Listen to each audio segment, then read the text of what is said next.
কালকের মাহফিলে এম হাসিব ভাই এবং আমি পুলিশের কাছে জিডি করা হয়েছে, অভিযোগ দায়ের করা হয়েছে যে মাহফিল বন্ধ চেয়ে শান্তি শৃঙ্খলার জন্যে মাহফিল বন্ধ চেয়ে আবেদন। কার কাছে? ওসির কাছে, ইনচার্জের কাছে, উপজেলা ইনচার্জের কাছে। চিন্তা করতে পারেন মাহফিলে কোনো বিশৃঙ্খলা হয়? মাহফিলে কোনো অশান্তি হয়? আচ্ছা, আমি না হয় অযোগ্য লোক, অশান্তি করি, মানলাম। এম হাসিব ভাই তো একজন যোগ্য লোক নাকি? তো তার আমি বললাম আমাকে মাইনাস করে তাকে দিয়ে অন্তত মাহফিলটা করা হোক। কয় তাও হবে না, খেলা হবে না। এই যে অবস্থা করা হলো, আমি তাদের কাছে বলতে চাই, মমতাজের কনসার্টকে কেন্দ্র করে অথবা নকুল কুমারের গানের অনুষ্ঠান কেন্দ্র করে অথবা আসিফ আকবর কিংবা মনির খান কিংবা এই জাতীয় যারা আসে তাদের অনুষ্ঠানকে কেন্দ্র করে কয়দিন আপনি থানায় যেয়ে শান্তি শৃঙ্খলা রক্ষার জন্য অভিযোগ দায়ের করেছেন এটা জানতে চাই। যদি তাই না করে থাকেন, মাহফিল বন্ধ করার জন্য, কোরআনের কথা শোনাবার জন্য যে মাহফিল বন্ধ করেছেন, এর জন্য আল্লাহর কাছে বিচার থাকলো, তিনি অবশ্যই এটার বিচার করবেন ইনশাআল্লাহ। সেই শক্তি আল্লাহর আছে না নাই? সেই শক্তি আল্লাহর আছে। আমি বলতে চাই ভূমিকায় যে এই কাজগুলো করবেন না। চরমনা বলেন, কৌমিয়া বলেন, আলিয়া বলেন, মাঝহাবি বলেন, লামাঝহাবি বলেন, সবাই তো আমরা এক আল্লাহকে পাওয়ার জন্যই ছুটেছি নাকি? কেউ যদি যশোর যাইতে চায় মনিরামপুর দিয়েও যাইতে পারে, বাঁকড়া দিয়েও যাইতে পারে, পুলিরহাট দিয়েও যাইতে পারে, আর এক জায়গাতেও আরও রাস্তা আছে না নাই? যারা অন্তত যশোরে যাইতে চাচ্ছে বিভিন্ন রাস্তায় অ্যাপ্লাই করতেছে, অসুবিধে নেই। কিন্তু কেউ যশোরে যাবে, ও উল্টো বেনাপোল মুখো যাচ্ছে, ওর দিয়ে হবে? তো সুতরাং জান্নাতে যারা যাইতে চায় তারা যদি একটু রাস্তা আঁকাবাঁকা হয়, যাক না একটা রাস্তায়। জাতি তো জান্নাতে চাচ্ছে, যে ডাইরেক্ট জান্নাতের বাইরে ওই জাহান্নামের দিকে দৌড়চ্ছে, আছে না? প্রতিযোগিতা করতেছে কত তাড়াতাড়ি জাহান্নামে যাওয়া যায়। টেলিভিশনে আসে, ওদের মনে হয় ব্লাউজ খুলে থিয়ে আসতে বললে আরো ভালো হয়, ঠিক না বেঠে? কি একটা অবস্থা। আবার এদিকে বিয়ে করছে বুড়ো বয়সে 18 বছরের তরুণী। ভাই তুই বিয়ে করেছিস কর, আমার এই যুবকের কলজের মধ্যে আগুন জ্বলাস কেন? ওদের একটা হচ্ছে না, তুমি বুড়ো বয়সে নিয়েতে টিকটক মেরি বেড়াচ্ছাও, তুমি সত্য না মিথ্যা? এই যুবকদের এই যে ঝামেলা করতেছাও, এর জন্য দায়ী থাকবা। ওকে যে ঘুম হয় না, আর ঘুম হলে সকালবেলা আবার ডিস্টার্ব, এগুলোর জন্য কে দায়ী থাকবে? এইগুলো দেখায় না? আর এইগুলোরে টেলিভিশন প্রমোট করে, আছে না নাই? টেলিভিশনে নিয়ে যেয়ে তাদেরকে দেখায়। সেদিন এক যুবক না পেরে আমার কাছে চাঁপাইনবাবগঞ্জে সিরকুট দিয়েছে, হুজুর আমার বিয়ের তো বয়সেই তেস মারা খাচ্ছি, এখন আমার আব্বা আম্মা বলছে প্রতিষ্ঠিত না হলে বিয়ে দেবে না, আপনি বলেন আমি এখন তো জিনার দিকে চলে যাচ্ছি, তা করবো ডাকি? আমি বললাম ভাই তুই স্টেজে আয়, আমি তোর বাপ মার খুঁজে আমি বিয়ে দিয়ে যাবো কেন দরকারে, কারণ তোর তো বেকায়দা অবস্থা রে। বললাম তোমার বাবা কি প্রতিষ্ঠিত হয়ে বিয়ে করিল না তার আগেই তেস মারিল, সেইটা আগে দেখতে হবে। বাবারা যদি বলে আগে প্রতিষ্ঠিত হয়, তো বাবা কত বছর বয়সে কি করে বিয়ে করলো দাদার কাছে আগে শুনবা, যে ঝোঁক লাগিল আর উনি বিয়ে মারিল কিনা। কথা ঠিক আছে তো? তুমি ছেলে প্রতিষ্ঠিত করবা, তোমার সময় ঝোঁক লাগিল বিয়ে করে নিয়ে আইলে কেন? আর এই ছেলেদেরও বলছি যে তোমাদেরও দোষ আছে, সারাদিন বট গাছের গোড়ায় বসে ফ্রি ফায়ার খেলবা আর কবা আব্বা বিয়ে দাও, ওতে খেলা হবে না। হবে? ওতে খেলা হবে না। যাই হোক ভাইরা আমার, আমি প্রথম ভূমিকায় যেটা বলতে চেয়েছিলাম সেটা হলো যে অভিভাবক হিসাবে আমরা কাকে চাই? এখানে আমরা যারা এসেছি আল্লাহকে পেতে চাই না চাই না?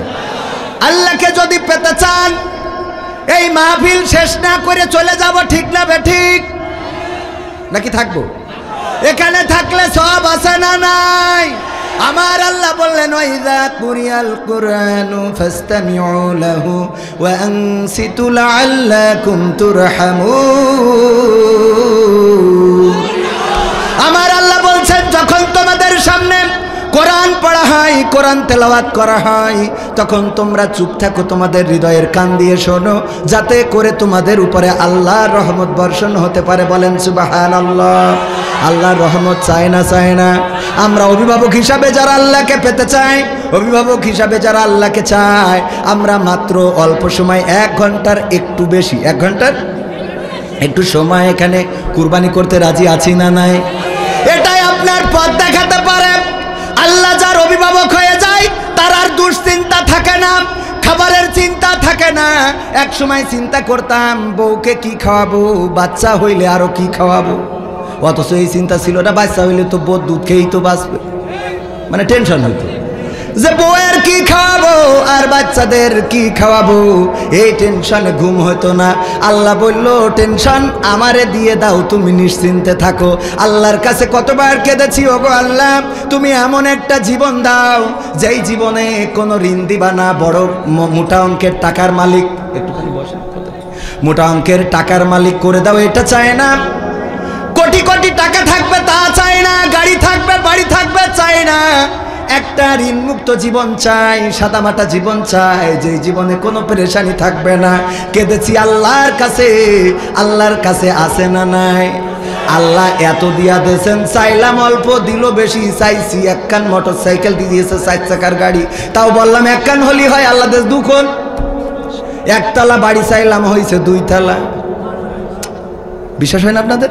না হলে আমাদের বাড়ি দাওয়াত খাতে যাবেন। আরে মাইক্রোফোন 30 ডিস্টার্ব করছে, খালি এমনি যাচ্ছে, কে এমনি যাচ্ছে যাই কই ওই খাস কাটা বোঝেন। একজন পড়ে গেছে নদীর রচনা, পড়ে গেছে এই কুমিরের রচনা, যেই দেখে খাতায় পড়েছে নদীর রচনা। তো এখন কুমিরের রচনা মুখস্থ করে গেছে, নদীর রচনা কমান আসেনি, তা কি করবে? ও লিখেছে নদী খুব আঁকা বাঁকা চলে, কপোতাক্ষ নদের পড়ে আমাদের MM কলেজ, মানে ওই যে মাইকেল মধুসূদনের বাড়ি, এই নদী খুব সুন্দর, ওখানে বসে কবিতা লিখতো। আর ওই নদীতে একটা কুমির ছিল, কুমিরের হুল ছিল, সুর ছিল, ল্যাস ছিল অনেক লম্বা, খাস কাটা, এই 3 পৃষ্ঠা খাস কাটা লিখেছে। এখন পরে স্যার দেখছে তো বেকায়দা অবস্থা, নদীর রচনা ও কুমির লিখে থিয়েছে। পরের বার দেখছে গরুর রচনা দিয়ে, দেখি কি করে। গরুর রচনা দিয়েছে, ও লিখেছে গরু 4 পায়ে জন্তু, খুব ভালো দুধ দেয়, হাটে খায়, ঘুরে বেড়ায়, গরুর শিং আছে। তারপরে এই গরু নদীর পাড়ে বেঁধে রাখা হয়, ওই যখন নদীর পাড়ে ঘাস খাতি পানির পিপাসা লাগে, নদীতে যেই পানি খাতে যায় অমনি এসে কুমিরি ধরে, আর কুমিরির হাত আছে, পা আছে, লেজ আছে, খাস কাটা আবার 6 পৃষ্ঠা। এ তো স্যার দেখছে বেকায়দা অবস্থা, যাই দিই খালি খাস কাটা। এইবার দেখছে যে একটা বাড়ির রচনা দিই, দেখি দেয় বাড়ির রচনায় ও খাস কাটা কনে পায়।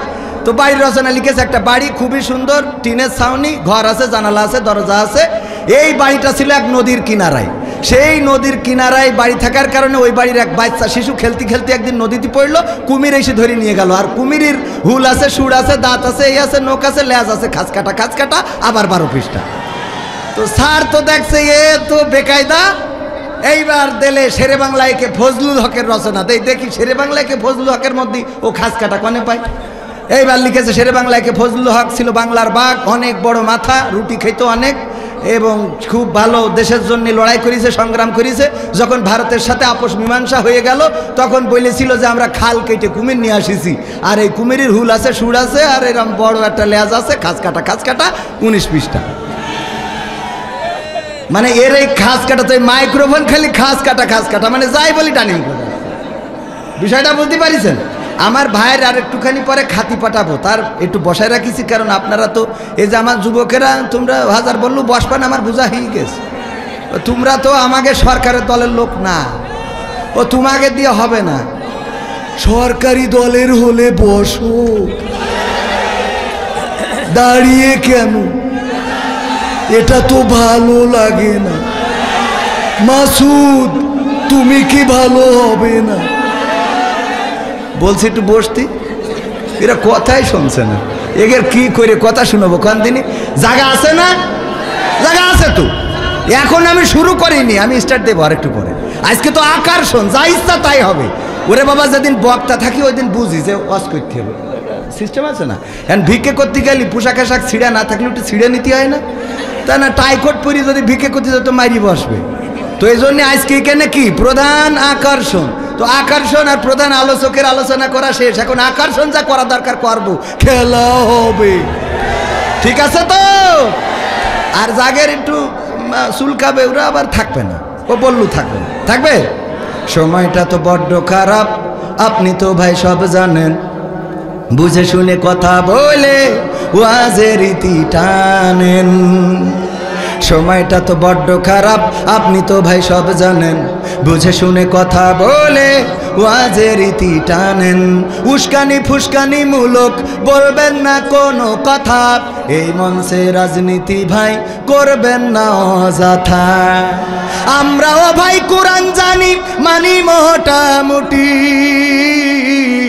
ঝামেলাতে থাকি মাঝে মাঝে নিয়ে ভোটা ভুটি। মক্তবেতে শিখেছিলাম আলিফ বা তা সা, কোরআন হাদিস মোটেও জানি না এমন কিন্তু না। তাই রাজনীতি চলবে না ও হুজুর, রাজনীতি চলবে না, তাই রাজনীতি চলবে না ও ভাই, রাজনীতি চলবে। এবার বলছে হুজুর শোনেন, আপনি ওয়াজ করতে আইছেন এটা তো নতুন, এর আগে আরো হুজুর আসিল। আমি বললাম কোনতে আইলো? বলছে ঢাকাতে আইলো। আমি বললাম তাই কি? বলছে অমুক হুজুর ওয়াজ করিল কত মধুর সুর, কবরেতে গেলে পাবো ৭০,০০০ হুর। এমন ওয়াজ আছে না নাই? এই হুরির ওয়াজ করলে কি খাবার দাবার এবং হাদিয়া আছে না নাই? আর হুরির বাইরে ওয়াজ করলে মাঝে মাঝে আছে না নাই? অমুক হুজুর ওয়াজ করিল কত মধুর সুর, কবরেতে গেলে পাবো ৭০,০০০ হুর। অনেক দোয়া আছে পড়লে কোটিতে সওয়াব, সারা জীবন পাপ করিলেও পেয়ে যাব মাফ। বাপ দাদারে নাজাত দিতে করেছি ৪০, আমার বেলায় ৪টা গরু গোয়াল ঘরে পুষা। আমিও ভাই কিছুটা জানি, মানি না তা না, ছোটবেলায় শিখেছিলাম আলিফ বা তা সা। তাই রাজনীতি চলবে না ও হুজুর, রাজনীতি চলবে না, তাই রাজনীতি চলবে না ও ভাই, রাজনীতি চলবে। এবার বলছে হুজুর শোনেন, আপনি মনে করছেন আমরা জানি না মানি না? নাম জানি মানি সব করি, ইবাদত বন্দেগি করলাম। কি করেন? বলছে হুজুর মিলাদ করি, কিয়াম করি, যাই বাবার মাজারে, হয়তো একটু বিড়ি টানি রাজগঞ্জের বাজারে। আছে না নাই? কম না বেশি? সত্যি বলছি তো। মিলাদ করি, কিয়াম করি, যাই বাবার মাজারে, হয়তো একটু বিড়ি টানি মনিরামপুরের বাজারে। ফজর নামাজ হয় না পড়া, থাকি তখন নিদে। হুজুর বিশ্বাস করেন আল্লাহর কিরে হয় না কাজা, নামাজটা 2 ঈদে। আছে না নাই? তবে আর একটা ঘটনা ঘটাই গো, ঈদের নামাজ টেলিভিশনের সাংবাদিক সাক্ষাৎকার নিচ্ছে যে আগামীকাল কটায় জামাত হবে। বলছে আগামীকাল ঈদুল আজহার 9টার সময় জানাজার নামাজ হবে। কে নামাজ হবে? ঈদুল আজহার। আমি বললাম তাহলে একটা মরিয়ে শেষ আর একটা বাকি, ঈদুল আজহা শেষ, ফিতর বাকি। কি যুবকেরা এ কথা কর না কেন? তোমাকে ফ্রি ফায়ার খেলি খেলি এনার্জি চলি গেল। আগে যুবকরা যদি, আগে মানুষ যদি চিকুন হইতো তো মানুষই বলতো তুই কিছু খাইস না নাকি, তোর এই অবস্থা কেন? আর এখন যদি চিকুন হয় কয় কিছু খাওয়া ধরেছিস নাকি? ঠিক না বেঠি? কয় কিছু খাওয়া ধরেছিস?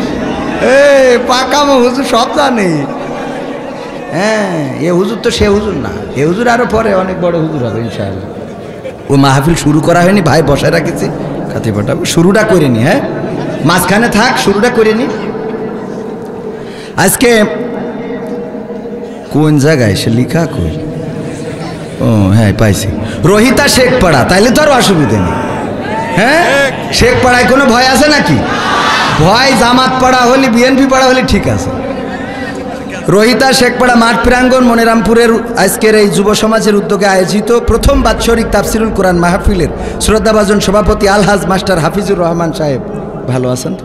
সভাপতি হওয়া যে কি কষ্টে, সারাদিন বসে থাকা, আর যে যা বলবে পিঠির পথে চলে যাবে। তবে কিছু সভাপতি আছে ওরা অত সহ্য করতে রাজি না। সেদিন কুমিল্লায় এক সভাপতি ছিল, আমি জানি না যে সুদখোর। আমি সুদের বিরুদ্ধে ওয়াজ করেছি। আমি বলছি এই গ্রামের সবচেয়ে সেরা যে সুদখোর, ওর কাছে যেয়ে এইটা পড়তে হবে। ওমা উনি উঠে চলে গেছে। পরের দিন শুনলাম উনি নাকি সেরা সুদখোর। কেমন লাগে কোন দিন? মাঝে মাঝে এরকম বেকায়দা ঘটনা ঘটে যায়। ওই যে মনিরামপুর দূর আপনাদেরকে চুকনগরে গেলাম, চুকনগরে এক চেয়ারম্যান এসে নিচেই বইছে। আমি বলছি চেয়ারম্যান আপনি চেয়ারে বসেন, আপনি চেয়ারম্যান থাকবেন চেয়ারে। তা বলছে না হুজুর আমি নিচেই বসে। আর নিচেই বসলে ওঠেন, উপরে উঠে বসেন। তা বলছে যে না হুজুর আমি বলছি শুধু এখানে বসলে হচ্ছে না, আজকে ঈশার নামাজ হলে এখানে জামাত হয়েছে, কিন্তু অন্য ইমামরা ইমামতি করেছে, আপনি চেয়ারম্যান, ইউনিয়নের চেয়ারম্যান, আগামীতে ঈশার নামাজ হবে, জামাত হবে, আপনি থাকবেন সামনে, ইমামতি করে দেবেন, সবাই নামাজ পড়বে আপনার পিছনে। তা উনি হাসতেছে, আমি কিছু বললাম, আমি মনে করছি হাসছে যখন তাহলে আর একটু সামনের দিকে যাই। আমি বলছি শোনেন এখানে শেষ না, আগামীতে কাউন্সিলে আজান হবে, আপনি সেই আজান হয়ে যাওয়ার পরে মেম্বারদের নিয়ে ওখানে ইমামতিতে দাঁড়াবেন, মেম্বাররা আপনার পিছনে নামাজ পড়বে, কারণ আপনি চেয়ারম্যান। তো উনি তাও একটু হাসে উঠল। আমি বলছি যে এখনো শেষ হয়নি, আগামীতে যদি কোরআন কায়েমের ডাক আসে, রাজপথে যদি কোরআন কায়েমের আন্দোলনের ডাক পড়ে, তাইলে আপনি চেয়ারম্যান কর্মীদের নিয়ে রাজপথে ঝাঁপাই পড়তে হবে, যতক্ষণ পর্যন্ত কোরআন কায়েম না হবে রাজপথ ছেড়ে দেওয়া যাবে না, কথা যেন মনে থাকে। একজন বলছে হুজুর শুরু করেছেন কি, আমাকে চেয়ারম্যান হইলো হিন্দু।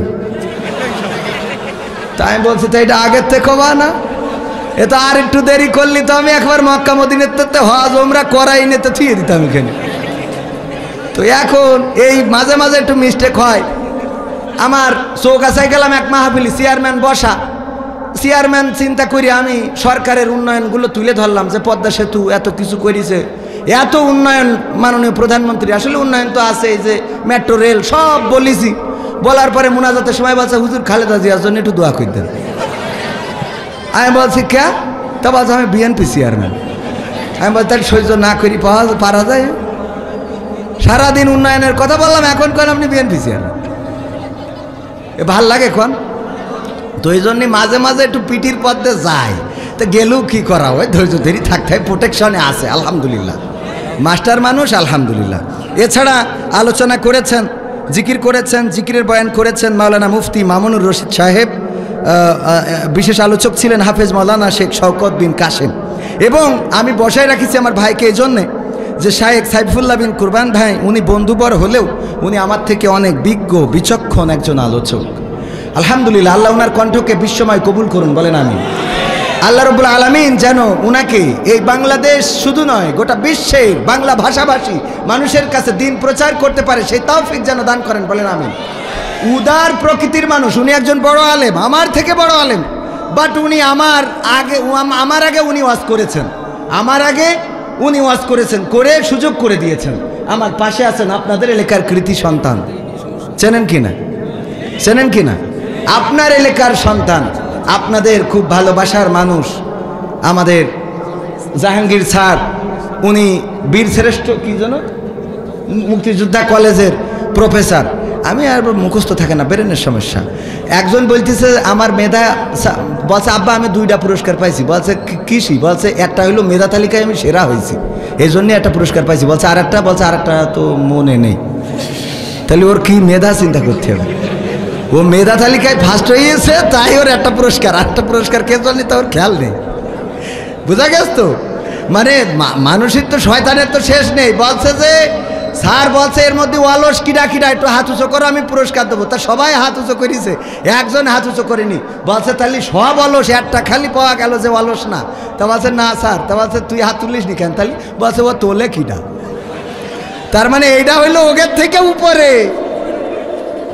হ্যাঁ, যাই হোক, ওদিকে না যাই তো। ভাইজান অনেক সুন্দর একজন আলোচক আমার জাহাঙ্গীর স্যার, আজকে কয়েকবার কল দিয়েছেন, ব্যস্ততার জন্যে আসলে সবসময় মিট করা সম্ভব হয়ে ওঠে না।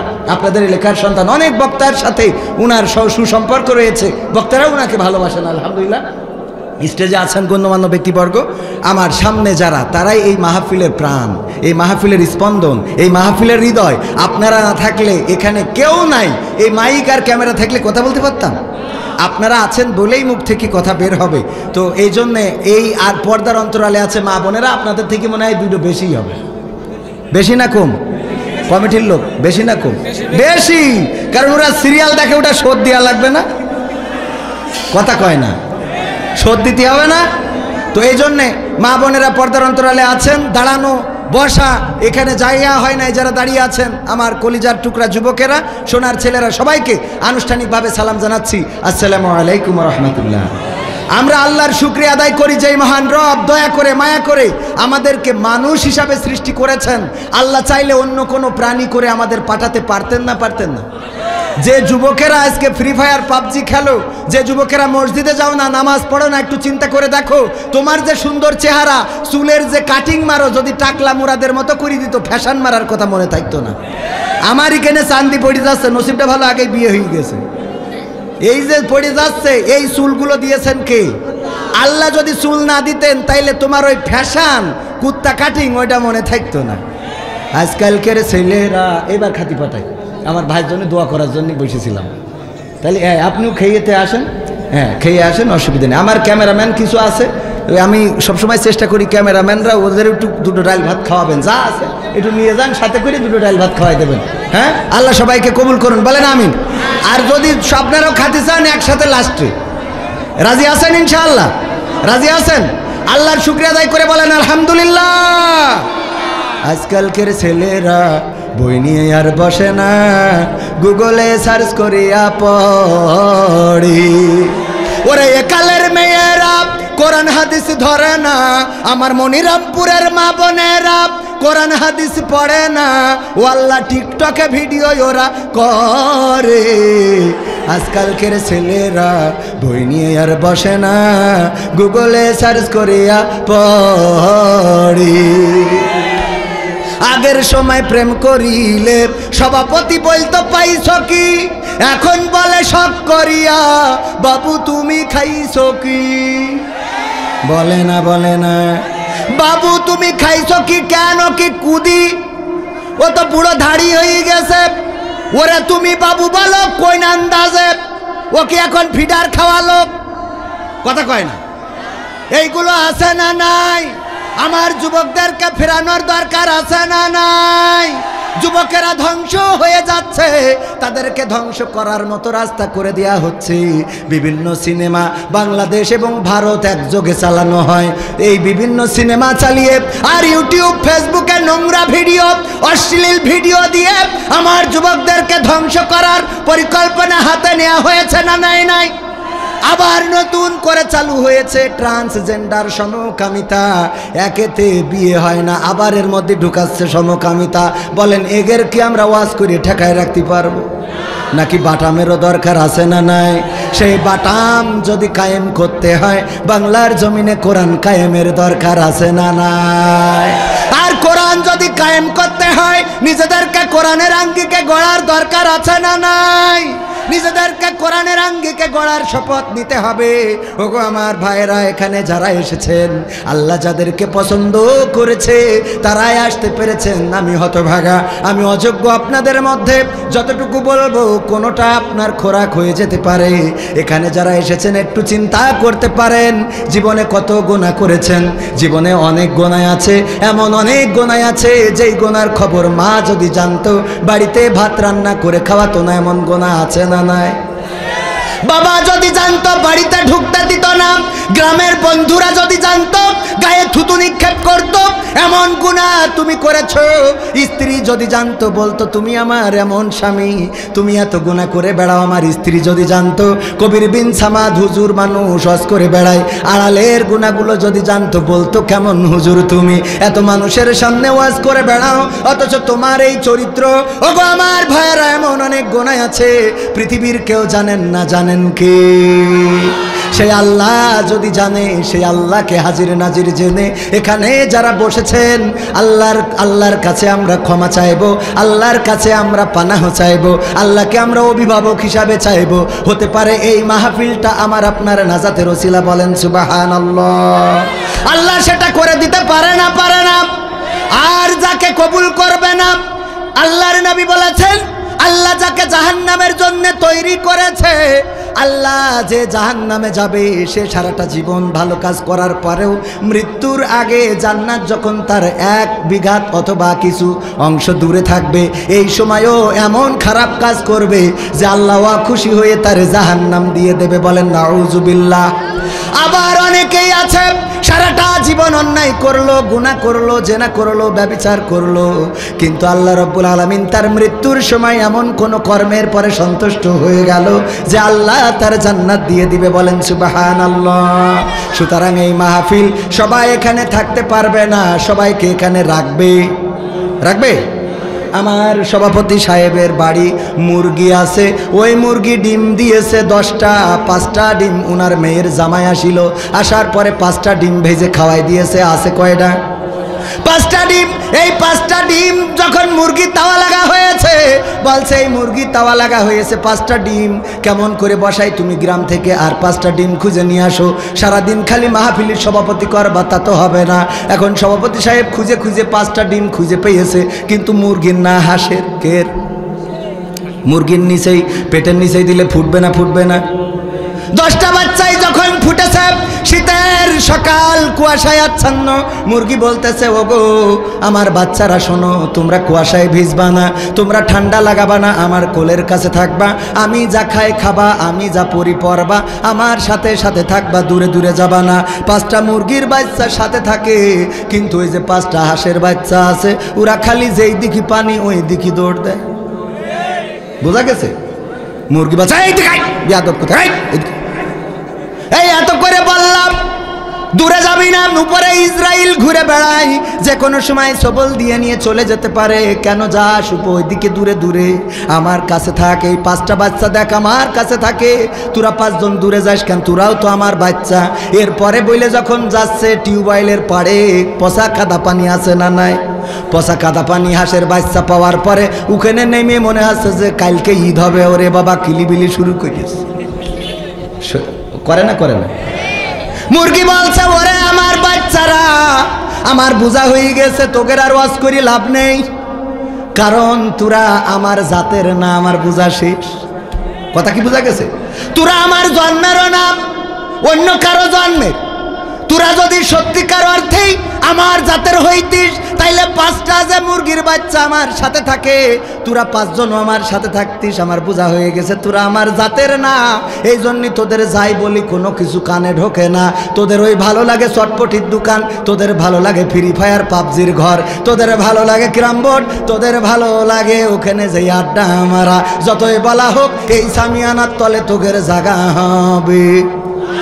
কথা কি বোঝা গেছে?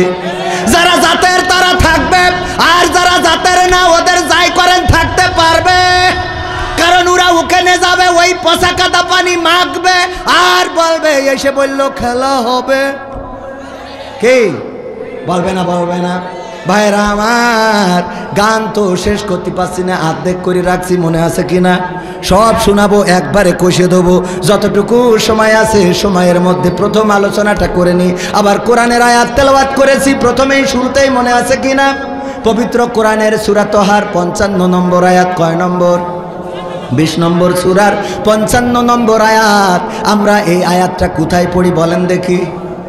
মিনহা পড়েন, মিনহা খলাকনাকুম ওয়া ফিহা নুঈদুকুম ওয়া মিনহা নুখরিজুকুম তারাতান উখরা। কোথায় পড়ি?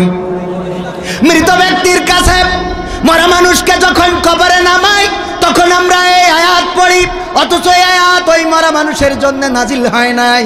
এই আয়াতের প্রেক্ষাপট ওইটা বলে না, এই আয়াতের শানে নজুল ওইটা বলে না, এই আয়াতটাও ওই কবরবাসীর জন্য নাজিল হয় নাই। আর আমরা এই আয়াতটা নিয়ে যেয়ে লাগাই দিলাম কবরে কবরে। ওগো আমার ভাইয়েরা, কেন নাজিল হয়েছে আলোচনা করব, কার জন্য নাজিল হয়েছে আলোচনা করব। আপনারা থাকতে রাজি আছেন কিনা?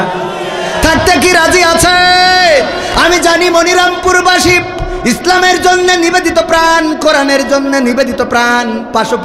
পাশাপাশি উপজেলা বলে বেশি দাওয়াত নেওয়া হয় না। আবার আমার যারা দাওয়াত দিতে চায় ওরা ওয়াকশানে মারতে চায়। আমি বলি ওয়াকশানে মেরে লাভ নেই, ঢাকাতে এই নিয়ে 50,000 মেরিয়ে দেন, আপনাদেরও ভাল লাগবে। কথা কয় না?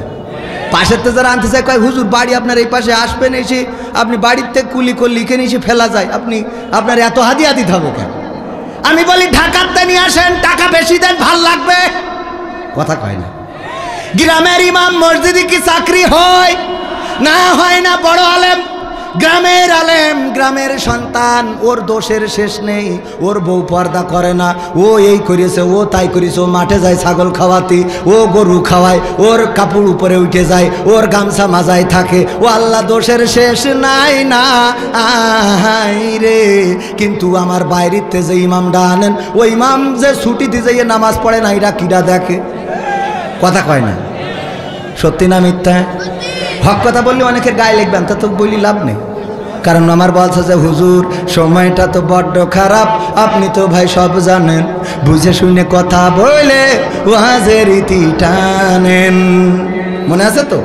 হুজুর মিলাদ করি কিয়াম করি যাই বাবার মাজারে, হয়তো একটু বিড়ি টানি মনিরামপুরের বাজারে, ফজর নামাজ হয় না পড়া থাকি তখন নিদে, আল্লাহর কিরে হয় না কাজা নামাজ দুই ঈদে, নিয়মিত চেষ্টা করি পড়তে জুম্মা নামাজ, সেদিন শুধু হয় না পড়া যেদিন থাকে কাজ, তিনটা জুম্মা করলে কাজা মুসলিম থাকে না, এই হাদিসটা ভালো করে আমার আছে জানা, তাই রাজনীতি চলবে না ও হুজুর, রাজনীতি চলবে না, তাই রাজনীতি চলবে না ও ভাই, রাজনীতি চলবে।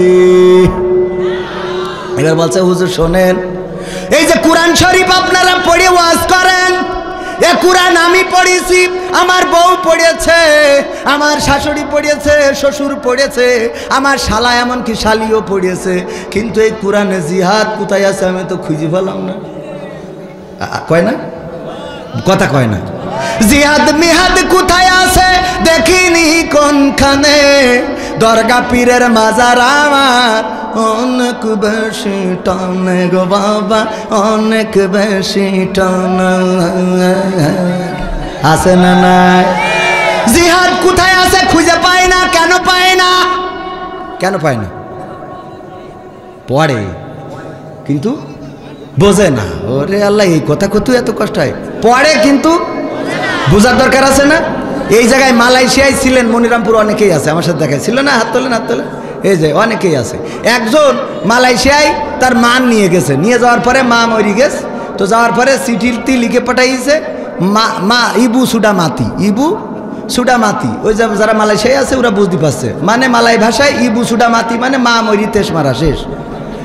এখন এই চিঠি লিখে দেয় সেই জন্য যে এই চিঠি যদি লিখে দিই ও ডাইরেক্ট জন্য কিরাস না খায়, অনেক সময় আছে না মুখের পরে যদি বলি ফেলে তোর আব্বা মরি গে, ও তো ঠাস করি তো স্টক করবে, ওর আস্তে করে বলতে হয় এই চল দিন হাসপাতালে, মনে হয় তোর আব্বা একটু অসুস্থ, একটু ঝামেলায় আছে মনে হয়, এই বলি আস্তে করে গাড়িতে নিয়ে বলতে হয় দেখ হায়াত মৌতের কথা তো বলা যায় না, কখন কি হয় আল্লাহ কার কখন নেবে বলা তো যায়, এইভাবে বুঝতে বুঝতে লাস্টে কোথায় যাবে বলো গেছে।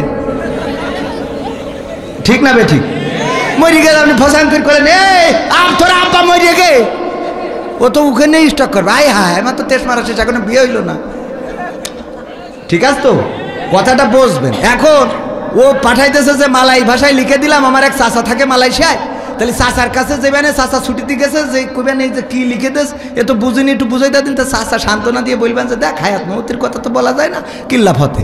তো এখন এই কথা বুঝাইনোর জন্য ও মালাই ভাষায় লেখ, ও করিস কি কোনো জায়গায় না যাইয়ে ও ওইটা পড়িয়ে মাঠে যেয়ে গান গাইতেছে, ইবু সুডা মাতি, ইবু সুডা মাতি, ওরে গান খুব কায়দা করে গান ধরি। পাশ দিয়ে যখন আর একজন যাচ্ছে বলছে কি করছিস রে, বলছে আমি নতুন একটা মালাই ভাষার গান পাইছি। কি গান? তাই যে ভাই বিদেশ থেকে লিখে পাঠিয়ে দিয়েছে, ইবু সুডা মাতি, ইবু সুডা মাতি। সুর ভালো হয়েছে না? বলছে সুর তো ভালো হয়েছে, কিন্তু এর মানে কি জানিস? তা বলছে না। বলছে এর মানে হইলে তোর মা কোনে থাকে? বলছে মালয়েশিয়ায় গেল। বলছে ওখানে মরি গে। এখন গান কি আরো গাবে? ও বলছে ও আল্লাহ এ কি হইল গো বাবা, কানবে না কানবে না। তার মানে বুঝার দরকার আছে না নাই? কোরআন যদি না বোঝে তো সারা জীবন পড়ে ও জিহাদ খুঁজি পাবে? ও তো খালি গান গাই বেড়াবে ইবু সুডা মাতি। কথা কি বোঝা গেছে? আর একটা বুঝাই দেবো, আর একটা বুঝাই দেবো। আব্দুল্লাহ আলামিন ভাই বুঝাইতো, সেটা হইলো কি, এক মসজিদের ইমাম সাহেব, সে ছিল একটু ন্যাংরা। কি আপনারা খুড়া বলেন না ন্যাংরা? ন্যাংরা। এই ন্যাংরা আর একজন মুসল্লি ছিল একটু চোখে কম দেখে।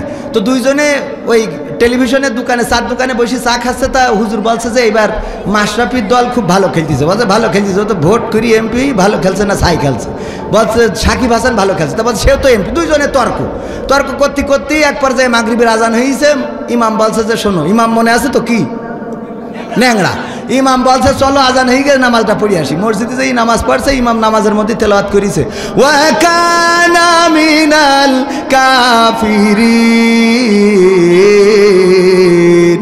কানা পিছনতে বলছে হুজুর তো জম্মের খারাপ। সাকিব খান আর মাশরাফি নিয়ে গোলমাল হইলো চার দোকানে, সাকিব আল হাসান আর মাশরাফি। আর হুজুর নামাজের মধ্যে দিয়ে আমার বলছে ওয়া কানা মিনাল কাফিরিন, আমি কানা কাফের।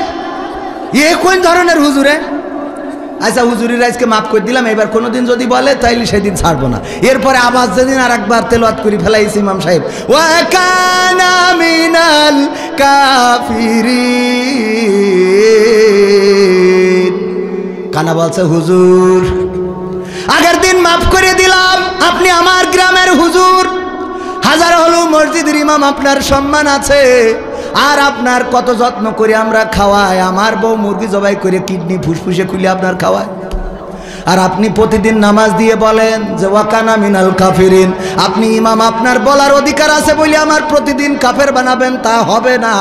আমার তো লুকমা দেওয়ার অধিকার আছে, আজকে আমি লুকমা দিচ্ছি। আল্লাহু আকবার। ওয়া ন্যাংরা মিনাল ফাসিকিন, আমি কানা কাফের হইলে তুমি ন্যাংরা ফাসিক। তাহলে কি বোঝা গেছে? কি বোঝা বোঝে? কি বোঝা বোঝে? বোঝা গেছে তো? হুজুর জিহাদ মিহাদ কোথায় আছে দেখিনি কোনখানে, দরগা পীরের মাজার আমার অনেক বেশি টানে, সেথায় গেলে শর্টকাটে ভাই জান্নাত পাওয়া যায়, পরকালে তরাই নেবে চিন্তা তেমন নাই। পীর সাহেবের কাছে মুরিদ আমি আমার নেতা, বছর বছর নাজরানা দি আমি আবার সেথা, হইলে ওরস কোনোভাবে মিস তো করি না, ওখান থেকেই আল্লাহ রাসূল হয়েছে জানা। তাই রাজনীতি চলবে না ও হুজুর, রাজনীতি চলবে না, তাই রাজনীতি চলবে না ও ভাই, রাজনীতি চলবে। আমরাও বলি কোন রাজনীতি হবে না, কোরআনের মাহফিল কেন রাজনীতি করব, কেন রাজনীতির কথা বলবো গো? রাজনীতি তো তাদের দরকার যারা ট্রাক নিয়ে দৌড়দৌড়ি করে, যারা বাস নিয়ে দৌড়দৌড়ি করে, যারা ইগল নিয়ে দৌড়দৌড়ি করে, যারা কিস্তি নিয়ে দৌড়দৌড়ি করে, তারা রাজনীতি করো, কোনো আপত্তি নেই এই রে। আমরা কোরআনের নীতির কথা বলবো, তোমরা আমাদের কোনো ঝামেলা করবা না, ঠিক না বে ঠিক? কোরআনের নীতি করা যাবে তো? কোরআনের পক্ষে কথা বলবো, দল মত নির্বিশেষে কোরআন কায়েমের জন্য যদি ডাক আসে, আমি বলেছি ওগো তাওহীদি জনতা, কে আওয়ামী লীগ, কে বিএনপি, কে জামাত, কে জাসদ, কে বাসদ, কে হেফাজত, এটা বড় কথা নয়।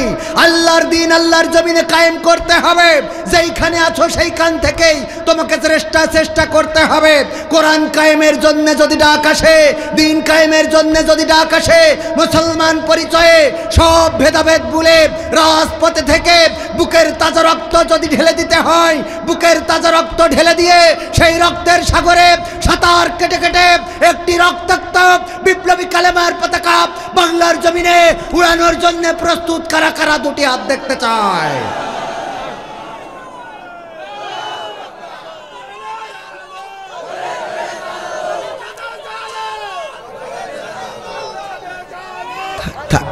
থাক বাজান, কষ্ট করেন না, খুব কষ্ট আছে বাজান, আপনাকে কষ্ট দেখে আমার খারাপ লাগলো। আরে সাহস মানে কি, বিশাল সাহস মানে, দেখো একের বউ থাকে কি করে এটাই তো বুঝি না। এমনি কি বাজার ঘাটগুলো দখল করে নিয়েছে, কোনো জায়গায় আমাকে চারা আছে, কথা কয় না।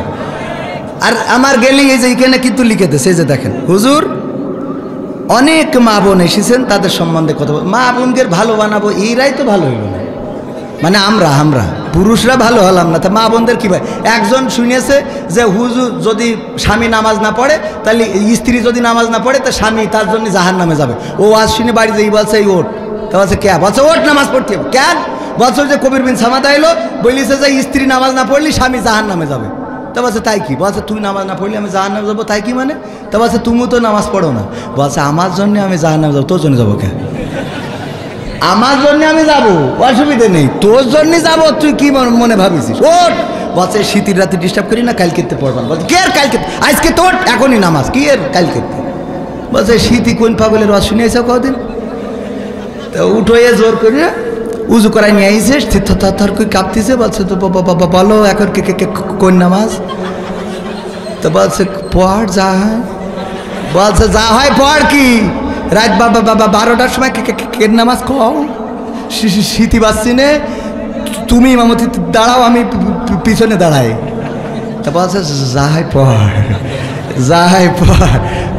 পর কি তুমি সামনে দাঁড়াও, শীতি উজু করাই লেখা আমার বস ওরা করছিস কেন, কাল কিন্তু পয়সা না হয়ে গেছে, আমার ঘরে হয়ে গেছে।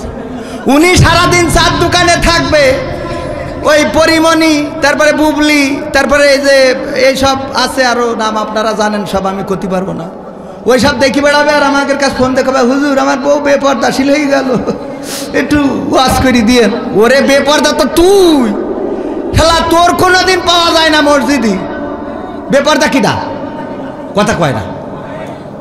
এইবার মনে হয় গায়ে লেগে গেছ গো, মা বোনেরা করছে খেলা হবে, মা বোনেরা করছে আগামীতে এই হুজুরির আনতে হবে, কারণ উচিত কথা আজকে ধরা পড়ে গেছে। তুমি চার দোকানে বসেতে সালমান খান, শাহরুখ খান, পরিমণি, তারপরে এইসব মেরি তেস মেরি, তারপর যাবা আজ এই স্ত্রীর রাত 12টার সময় কবা এই দরজা খোল পাকামো পাইছাও। নিজের ভালো হওয়ার দরকার আছে না নাই? স্বামী যদি নামাজি হয় স্ত্রী নামাজি হবে না? হবে না।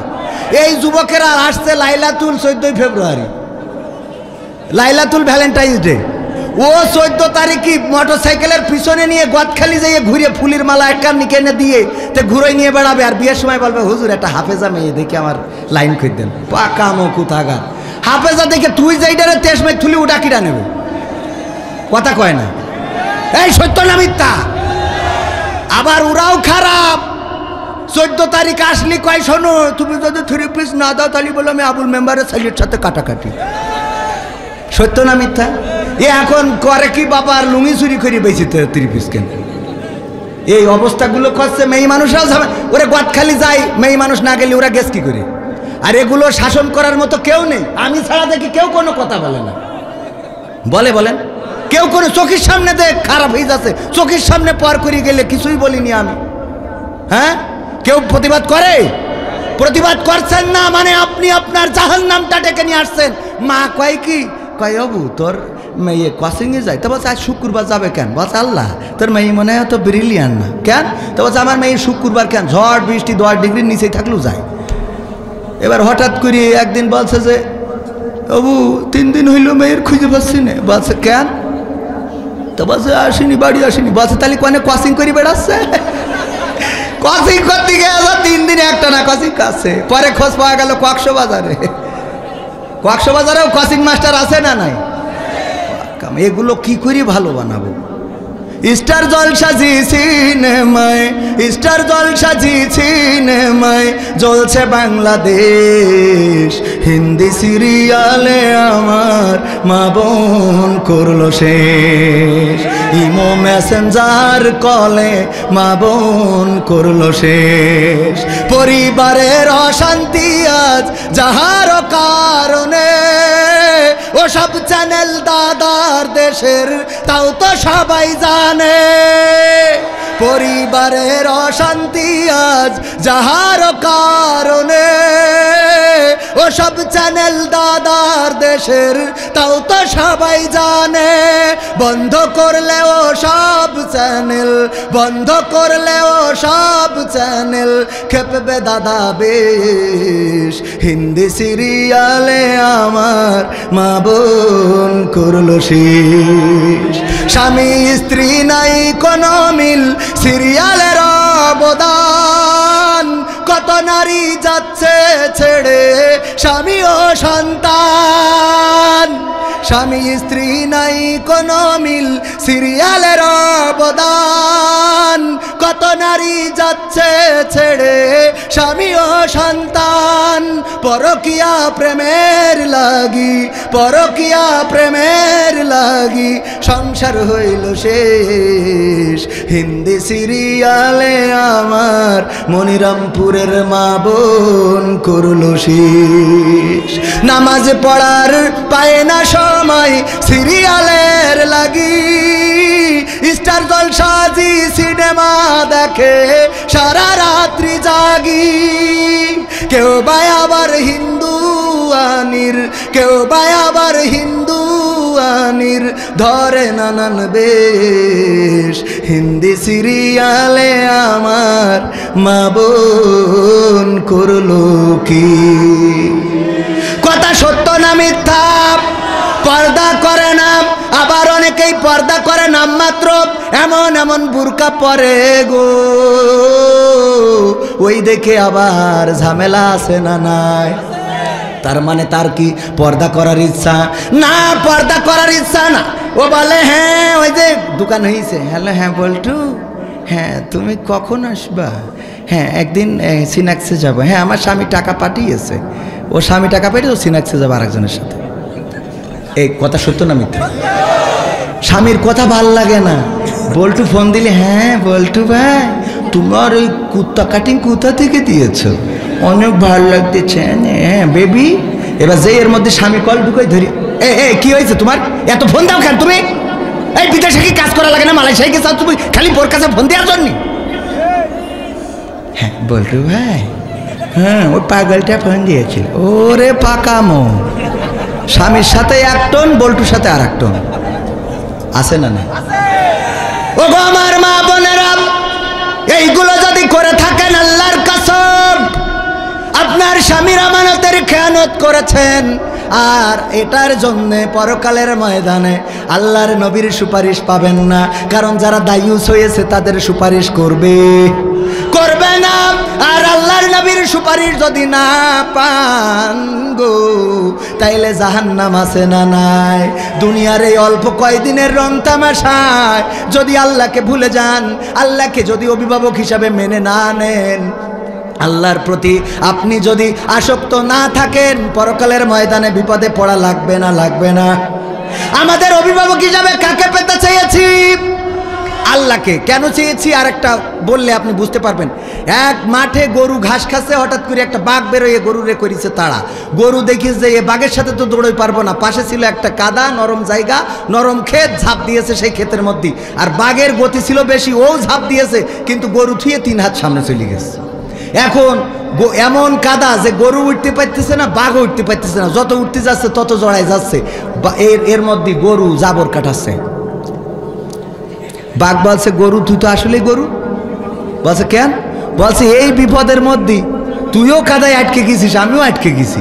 তুই যদি এখানে ঝাঁপ না দিতিস তাহলে আমি তোরে ধরে খাতাম, আমি তো বেঁচে থাকতাম অন্তত। কিন্তু তুই যদি দৌড়ে পালাই যাতিস তাহলে ভালো কথা, যে দৌড়ে বের হয়ে গেলি, কিন্তু এমন জায়গায় ঝাঁপ দিছিস যে তুইও বাঁচবি না, আমিও বাঁচবো না। আর এখন তুই জাবর কাটাছিস, তোর তো লজ্জা শরম বলি কিছু নেই। তো গরু বলছে যে তুই দোস্ত, গরু হইতে পারি, এত হালকা না, কিন্তু তুমি তো দেখছি বলদ ক্লাসের। বলছে কেন? বলছে ওগো দোস্ত, দেখো তুমিও কাদায় ঝাঁপ দিয়েছো, আমিও দিয়েছি। তুমি দুশ্চিন্তায় আছো, আমি দুশ্চিন্তায় নেই, জাবর কাটাই। কারণটা কি? কারণ হলো আমার একজন অভিভাবক আছে, আমার যে মালিক সে মাহফিলের সভাপতি। ও মাহফিল করতেছে বলে এখনো এখানে আসতে পারিনি। মাহফিল শেষ করি যখন গোয়াল ঘরে আমার পাবে না, তখন লাইট মেরি খুঁজে বেড়াবে, খুঁজদি যখন আমার এখানে পেয়ে যাবে, তখন আমার তো উদ্ধার করে নিয়ে যাবে, আর তোর দেখার পরে এখানে কবর দিয়ে যাবে। ঠিক না বেঠে? তেমনি ভাবে যারা আল্লাহকে অভিভাবক হিসাবে পেতে চায়, ওদের যত কাদার মধ্যে পড়ুক, যত জেলখানায় থাকুক, যত রিমান্ডে যাক, যত ফাঁসিতে ঝুলাক, 13 বছর কেন 23 বছর 63 বছরও যদি কারাগারে রাখে গো, ওরা জানে একদিন আল্লাহ উদ্ধার করার মালিক আছে না নাই? আর যাদের আল্লাহ অভিভাবক না, ওরা জাবর কাটাইতেও পারবে না। একটা ওয়াজ গেল, মনে আছে তো? ওই শুরুতে ধরিলাম অভিভাবক কেন আমাদের দরকার আল্লাহ। এখন কি সেই আল্লাহর অভিভাবক করার দরকার আছে? এর ব্যাখ্যাটা হলো এই, যার চাকরি নাই, তাহাজ্জুদের নামাজে উঠে আল্লাহর কাছে যদি কাঁদতে পারো, ওগো আল্লাহ কর্ম নাই, লেখাপড়া করে বসে আছি, তুমি চাকরির ব্যবস্থা করে দিতে পারো, আল্লাহর ক্ষমতা আছে না নাই? যে ঋণগ্রস্ত, টাকা শোধ হয় না, আজকেও দেখলাম একজন দুবাইয়ে 33 বছর ধরে দুবাইয়ে রয়েছে, প্রবাসী, আত্মহত্যা করেছে। নিশ্চয় পরিবারের কোনো সমস্যার কারণে আত্মহত্যা করেছে। ওই ব্যক্তি যদি সমস্যাগুলো আল্লাহর কাছে বলতো, যদি আল্লাহর কাছে নিজেকে নিবেদিত করে দিত, সমস্যা দূর করার মালিককে। এই জন্য দেখবেন যে ইমাম সাহেবদের দুশ্চিন্তা কম না বেশি? কম। নিশ্চিন্তে খায়, পান খায়, দেখবেন হুজুররা কুপান দিয়ে পান খায়, টেনশন নেই তো, গরুর মতো খালি জাবর কাটায়, টেনশন নেই। আমি মাঝে মাঝে নাটকের জন্য খাই, খেয়াল করেছেন না? আবার মনে করেন না যে গরুর সাথে তুলনা, মানে এটা একটা কথার কথা বললাম। চিন্তা নেই, চিন্তা নেই। এক গরিব ফকির ভিক্ষে করে আর স্কুলে যেই শুয়ে থাকে, ওই স্কুলের সামনে একটা ছিল 5 তলা বিল্ডিং, তার 3 তলায় এক সাহেবে যেদিনই ঘুমিতে হঠাৎ ঘুম ভাঙলে উঠে দেখে উনি জানলাই ওই ব্যালকনিতে হেঁটে বেড়াচ্ছে, খালি এরম করে পিছনে হাত বেঁধে হেঁটে বেড়ায়। আবার ঘুমিতে আবার যে পিসাব লাগে ওঠে, উঠে দেখে উনি হেঁটে বেড়াচ্ছে। তো একদিন ফকিরের চিন্তা হয়েছে, আশ্চর্য ব্যাপার, ঘুমিতে উঠলেই দেখি উনি হেঁটে বেড়ায়, কে সারা রাত ঘুমায় না কেন? তো ওনার কাছে গেছে, যে বলছে যে এই যে সাহেব, আমি তো ফকির মানুষ, আপনি এই যে ঘুমান না সারা রাত, পায়চারি করেন, কি সমস্যা কি আপনার? তো বলছে যে তোমার কি প্র্যাকটিক্যালে বুঝাইনো লাগবে? তা বলছে একটু বুঝলি ভালো হইতো। তা বলছে কি করো? ভিক্ষে করি খাই। তা বলছে আমি তোমার এক কাজ করি, তোমার 1 লাখ টাকা দিচ্ছি। তো ওর 1 লাখ টাকা দিয়েছে যে 1 লাখ টাকা নিয়ে যাও। তো ও চিন্তা করছে, বাবা 1 লাখ টাকা, এত ভিক্ষে করি 100-200 টাকাও হয় না, আরে 1 লাখ, আল্লাহ কত বড় লোক। ও এসে ওই রাত্রি যখন স্কুলে ওই শুতি গেছে, খালি মনে হচ্ছে এই টাকা কনে রাখবো, এ তো চোরে নিয়ে যাবে না, বালিশের মধ্যে রাখি। আবার মনে হচ্ছে ঘুম পড়লি যদি নিয়ে যায়, মনে করছে খেতার তলে রাখি, তো খেতার তলে আমি যে মুড়া মারবো, এই পাশটা যদি কেউ দেখি ফেলে, এই টেনশনে সারাটা রাত ওই টাকা নিয়ে মোট ঘুম হয়নি। পরের দিন যাই বলছে যে বাবু এই তোমার টাকা নিয়ে আসলাম, নাও। বলছে কেন? বলছে ওই টাকার মালিক হয়ে রাতের ঘুম হারাম করতে চাই না। কথা কি বোঝা গেছে? তার মানে টাকা থাকলেই সুখ হয়, টাকা থাকলেই ঘুম হয় না। আল্লাহর প্রতি যারা সন্তুষ্ট থাকে, আল্লাহকে যারা অভিভাবক মেনে নেয়, এদের শান্তির কোনো শেষ। মারাও যদি যায় নিশ্চিন্তে মারা যাবে, কোনো টেনশন নেই। আর যারা বেকায়দা অবস্থা করে বেড়াইছে গো, ওরা মারা যাওয়ার সময় ছেলিগের বলে, খুকা আমি তো মারা যাবো, আমি মারা যাওয়ার সময় আমার কাফনের কাপড় দিবি, একজনের কবরতে চুরি করে নিয়ে আসবি, নিয়ে আসি কবর দিবি। তা বলছে এটা একটা কথা হইল, কাপড় চুরি করে কবর দেবো মানে? আপনি মরি গেলে সুদ খেয়ে যে টাকা বানাইছেন, আমি মনিরামপুর থেকে যশোরতে ডাইরেক্ট দামি কাপড়ের কাপড় কিনে। বলছে ওরে পাগল, এটার একটা বুদ্ধি আছে। কি বুদ্ধি? বলছে আছে, তোরা পুরোনো কাপড়ের কাপড় দিয়ে আমার কবর দিস দিন। তা বলছে আব্বা একটু বলতে হবে। বলছে বলাই লাগবে, বলো আব্বা একটু শিখে রাখি। তা বলছে দেখ দুনিয়ায় তো বুদ্ধিজীবী ছিলাম, বুদ্ধি করি কত দাড়িওয়ালা টুপিওয়ালা তেস মেরে থুয়ে দিছি, ভেরিয়ে ভিতরে রেখে দিতাম, ওসব কথা না বলি। তো এর মধ্যে করতাম, ঝামেলা করতাম, কারোর ফাঁসিতে ঝুলেছি, ওসব কথা না বলি। তো এইসব করেছি। এখন মরি যাওয়ার পরে শুনলাম যে হুজুররা বলে যে জিজ্ঞেস করবে মান রব্বুকা মান দিনুকা মান নাবিউকা। তো তখন আমি তো জবাব দিতে পারবো না, কারণ সারা জীবন তো উল্টো করে বেড়াইছি। তা বলছে তা পুরনো কাপনের সাথে সম্পর্ক কি? বলছে সম্পর্ক আছে। সেটা হইলো ফেরেশতা এসে যেই বসায় জিজ্ঞেস করবে যে মান রব্বুকা মান দিনুকা মান নাবিউকা, আমি কব আমি এই প্রশ্নের উত্তর আর কবার দেবো? তো তখন কবে কবার দেবো? তার মানে তো কব কাপনের কাপড় দেখে বুঝতে পারছো না আমি তো আজকের লাশ না, কাপনের কাপড় পুরো নেই, ছিঁড়ে যাতে গেল। আবার এসে জিজ্ঞেস করতে বুদ্ধি খাটবে ওখানে, পাকামো খাটবে। আল-ইয়াওমা নাখতিমু আলা আফওয়াহিহিম ওয়া তুকাল্লিমুনা আইদিহিম ওয়া তাশহাদু আরজুলুহুম বিমা কানু ইয়াকসিবুন। আমার আল্লাহ বলছেন ওই দিন পরকালের ময়দানে আমি মুখে আটা মেরে দেব। কেন মেরে দেব? কারণ আঠা না মেরে দিলি যখন জিজ্ঞেস করে তুমি আসলে কি টিরাকে ছিলে নাকি নৌকায় ছিলে, যেইটা পাশ করে ওইটার কয় কথা কয় না।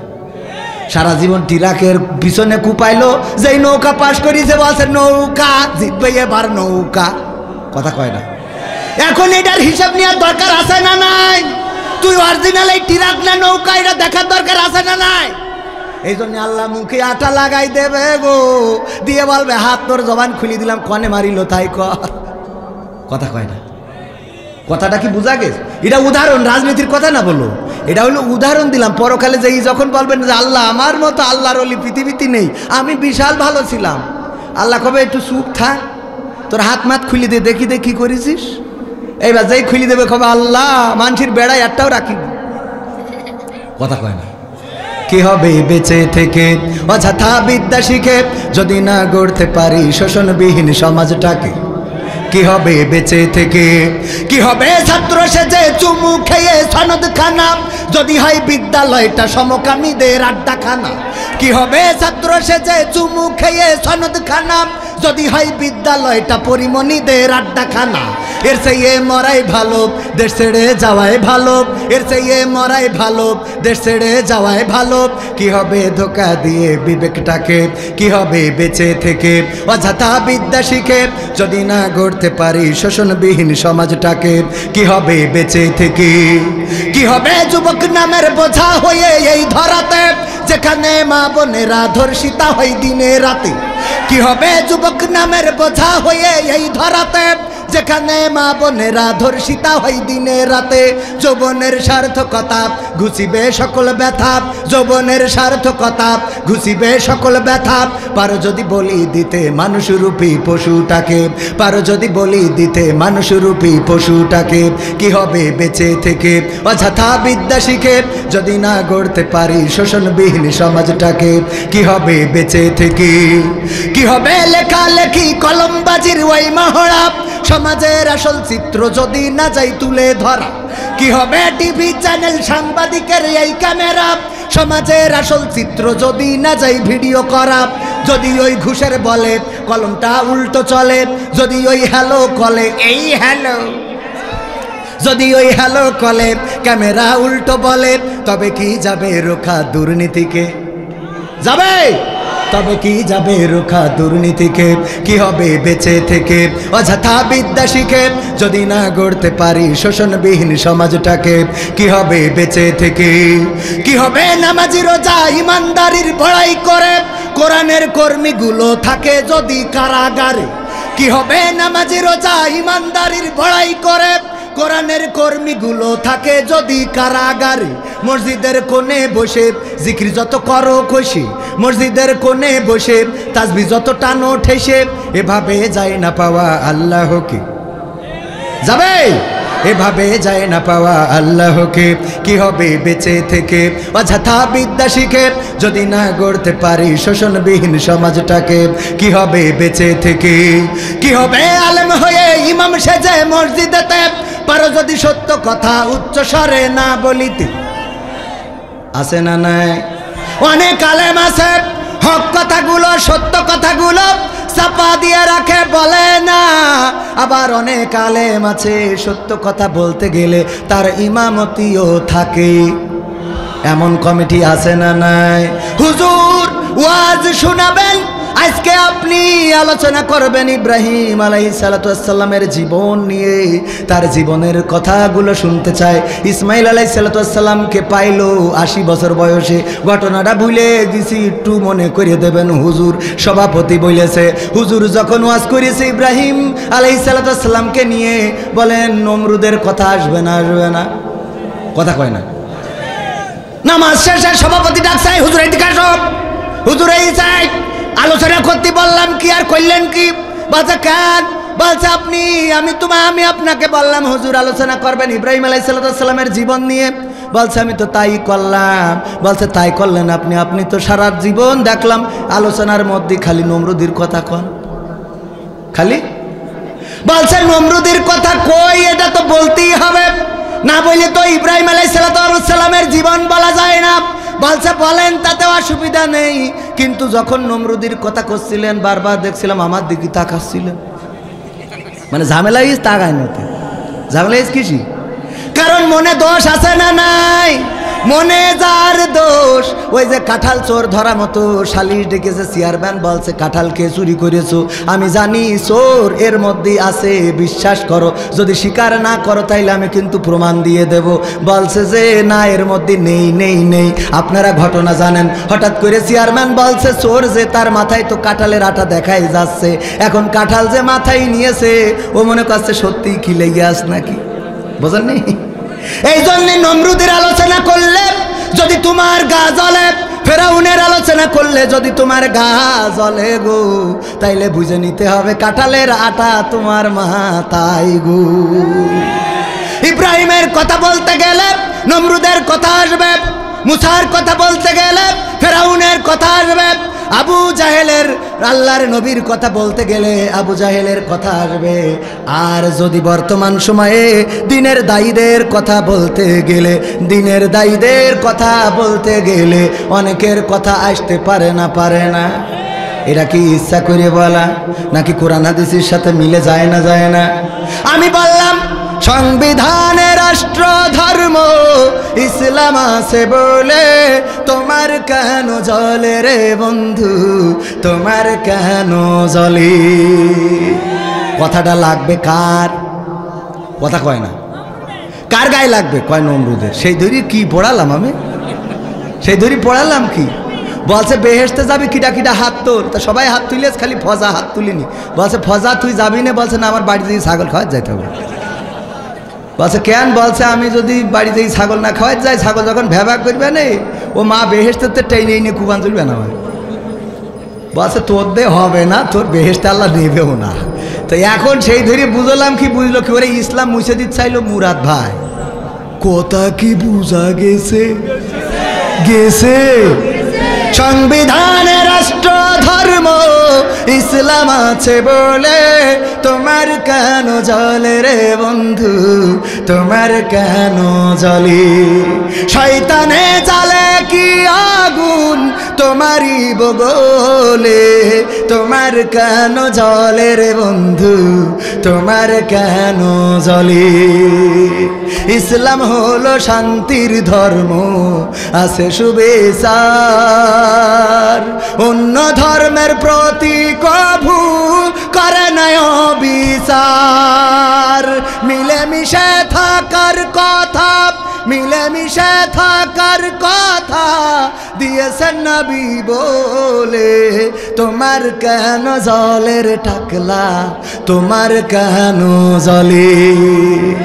আছে নিষেধ ধর্ম নিয়ে করা বাড়াবাড়ি, না জানিলে কিতাব খুলে দেখো তাড়াতাড়ি। যার ধর্ম সে করবে পালন, যার ধর্ম সে করবে পালন, কোরআনেতে বলে তোমার কেন জ্বলের পেটলা, তোমার কেন? আছে না নাই? ইউরিদুনা লিয়ুতফিউ নূরাল্লাহি বিআফওয়াহিহিম ওয়াল্লাহু মুতিম্মু নূরিহি ওয়ালাউ কারিহাল কাফিরুন। আমার আল্লাহ বলছেন ওরা চাই, কারা চাই? টাকলারা, বুড়িওয়ালারা, পেটওয়ালারা, টাকওয়ালারা, টিভিওয়ালারা, অনেকেই চায় মুখের ফু দিয়ে তারা দিনের আলোকে নির্বাপিত করে দেবে। কিন্তু আমি আল্লাহ চাই আমার দিনের আলোকে প্রজ্বলিত করে রাখবো, যতই তাদের কলিজার মধ্যে জ্বালা পোড়া হোক না কেন। বলেন সুবহানাল্লাহ। প্রজ্বলিত করে রাখবেন কে? আল্লাহ প্রজ্বলিত করে রাখবেন কাদেরকে দিয়ে? আলেমদেরকে দিয়ে, আল্লাহর পথের খাদেমকে দিয়ে, আল্লাহর খলিফাদেরকে দিয়ে, আমার সভাপতিকে দিয়ে, আমার প্রফেসর সাহেবকে দিয়ে, আমার ওই যারা খুজুরকে দিয়ে, আপনাদের দিয়ে, আবার যুবকদের দিয়ে, যুব কমিটির দিয়ে। এইভাবে আল্লাহ দিনের আলোকে প্রজ্বলিত করে রাখবে, যতই ওদের কলিজায় জ্বালা পোড়া হোক না কেন। সেই আল্লাহর দিনের প্রজ্বলিতর পক্ষে থাকবেন নাকি নিবানোর পক্ষে থাকবেন? কথা কয় না। আল্লাহর দিন প্রজ্বলিত করার পক্ষে থাকবেন নাকি আল্লাহর দিন যারা নিভিয়ে দিতে চায় তাদের সাথে থাকবেন? যারা আল্লাহর দিনকে প্রজ্বলিত করতে চায় তাদের পক্ষে যদি থাকতে হয় কিছু কাজ করার দরকার আছে না নাই? আমি বলবো, কিন্তু তার আগে আমার মা বোনদের একটু কথা না বললেই নয়। আল্লাহর নবী মেরাজ থেকে এসে বললেন, ওগো মা বোনেরা, ওগো মহিলারা, ওগো আমার মহিলা সাহাবীরা, শুনে নাও, তোমরা বেশি বেশি সাদাকা করো, বেশি বেশি দান করো, কারণ আমি দেখেছি জাহান্নামে দুই শ্রেণীর মানুষ সবচেয়ে বেশি। কয় শ্রেণীর? তার মধ্যে এক শ্রেণী হলো নারীরা, দুইটা কারণে জাহান্নামে বেশি। জাহান্নামে নারীরা দুইটা কারণে বেশি, আমি ভুল বলে ফেলেছি। জান্নাতে সবচেয়ে বেশি দরিদ্র শ্রেণীর মানুষ, আর জাহান্নামে বেশি সবচেয়ে নারীরা। আর নারীরা জাহান্নামে বেশি কারণ হলো দুইটা। কয়টা কারণ? কয়টা? বলার দরকার আছে না নাই? মা বোনদের একটু শুনাইলে আপনাদের কাজে লাগবে, আপনাদের উপকার হবে। অনেক যুবক আছে, যুবকেরাও ওয়াজ শুনে যাও, কাজে লাগবে। কারণ এখন মনে করছাও যৌবনের গরম গো, এই গরম চিরদিন থাকে। রূপের বড়াই করিস না রে, রূপ চিরদিন থাকে না। রূপের বড়াই করিস না রে, রূপ চিরদিন থাকে না। নিজের মুখটা দেখা একদিন হইব রে তোর যন্ত্রণা। নিজের মুখটা দেখা একদিন হইব রে তোর যন্ত্রণা। ঠিক না? রূপের বড়াই করিস না রে, রূপ চিরদিন থাকে না। রূপের বড়াই করিস না রে, রূপ চিরদিন থাকে না। নিজের মুখটা দেখা একদিন হইব রে তোর যন্ত্রণা। নিজের মুখটা দেখা একদিন হইব রে তোর যন্ত্রণা। সময় হইল বড় শিক্ষক, সব দিব শিখাইয়া। সুখের জীবন থাকবে না রে, দেখবে না কেউ চাইয়া। সময় হইল বড় শিক্ষক, সব দেব শিখাইয়া। সুখের জীবন থাকবে না রে, দেখবে না কেউ চাইয়া। বাইসা থাইকা মরবি রে তুই, জ্বালা সইতে পারবি না। বাইসা থাইকা মরবি রে তুই, জ্বালা সইতে পারবি না। রূপের নিজের মুখটা দেখা একদিন হইব রে তোর যন্ত্রণা। নিজের মুখটা দেখা একদিন হইব রে তোর যন্ত্রণা। কিসের এত বড়াই তোমার মাটির দেহ লইয়া? ময়রা দেখো পোকা মাকড়, শেষ করবো সব খাইয়া। কিসের এত বড়াই তোমার মাটির দেহ লইয়া? ময়রা দেখো পোকা মাকড়, শেষ করবো সব খাইয়া। এই দুনিয়া ছাড়তে হবে, অহংকার আর কইরো না। এই দুনিয়া ছাড়তে হবে, অহংকার আর কইরো না। নিজের মুখটা দেখা একদিন হইব রে তোর যন্ত্রণা। নিজের মুখটা দেখা একদিন হইব রে তোর যন্ত্রণা। রূপের বড়াই করিস না রে, রূপ চিরদিন থাকে না। রূপের বড়াই করিস না রে, রূপ চিরদিন থাকে না। নিজের মুখটা দেখা একদিন হইব রে তোর যন্ত্রণা। নিজের মুখটা দেখা একদিন হইব রে তোর যন্ত্রণা। ঠিক না বে ঠিক? এই চেহারা কি চিরদিন থাকবে? চেহারার সৌন্দর্য থাকবে না। যদি বয়স হয় সোজা মানুষটা কুজা হয়ে যাবে, সুন্দর চামড়াটায় ভাঁজ পড়ে যাবে। একদিন দুসময় শেষে মালাকুল মাউত আসবে, জানটা নিয়ে উড়াল দেবে। মাটির সাথে পড়ে থাকা লাগবে, কেউ নাম ধরে ডাকবে না। সবাই বলবে মরা লাশ। বলেন ঠিক না বেঠি? এই মরা লাশ হওয়ার আগে কবরের জন্য একটু গোছানোর দরকার আছে না নাই? কবরের জন্য গোছানোর দরকার আছে না নাই? সেই কবরের জন্য গোছাতে রাজি কে কে? হাত দেখতে চাই। কবরের জন্য গুছাইতে রাজি কিটা কিটা? একদম সবাই কবরের জন্য গুছাইতে চান? সত্যি সত্যি? এই হাতটা এরকম করে নাড়েন দিন, নাড়েন, নাড়িয়েছেন? এই হাতটা, বাম হাতটা নামান, বাম হাতটা নামান। এই ডান হাতটা মুট করেন, মুট মুট মুট। এবার পকেটের মধ্যে ঢুকান, যার পকেটে যা আছে, নিজের ডাই না থাকলে পাশের ডাই হাত ঢুকান। আমার পকেটে নেই, সজল দাও, সজল দাও, দাও দাও, শিখিয়ে দাও। একদম একজনও মারুম হবেন না। তারপরে যেই আমি এখন তো যুবকদের গান শুনাইনি, তুমি যার লাগিয়া